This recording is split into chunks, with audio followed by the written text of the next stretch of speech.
మేషం, అశ్విని, భరణి, కృతిక 1వ పాదం. ఈ రాశి వారికి ఈ మాసం ప్రథమార్థం అనుకూలదాయకమే. ఆర్థిక విషయాల్లో ఆశించిన ఫలితాలుంటాయి. ఖర్చులు అధికం. కొత్త పనులకు శ్రీకారం చుడతారు. అవకాశాలు కలిసి వస్తాయి. గృహ మార్పు కలిసి వస్తుంది. ఇంటి విషయాలపై శ్రద్ధ వహిస్తారు. దూరపు బంధుత్వాలు బలపడతాయి.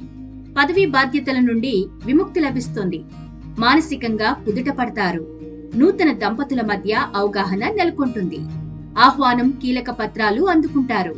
సంతానం భవిష్యత్తుపై మరింత శ్రద్ధ అవసరం. పెట్టుబడులపై దృష్టి సారిస్తారు. ద్వితీయార్థంలో అప్రమత్తంగా ఉండాలి. ఆరోగ్యం జాగ్రత్త. వ్యాపారాలు సామాన్యంగా సాగుతాయి. ఉద్యోగులకు కొత్త సమస్యలు ఎదురవుతాయి. న్యాయవాదులకు ఆదాయాభివృద్ధి. భూ సంబంధిత వివాదాలు నిరుత్సాహపరుస్తాయి. ఈ పూర్తి రాశి ఫలాల వివరాల కోసం స్కైలైన్ కవరేజ్ లో రాశి ఫలాలు వీడియోను చూడండి.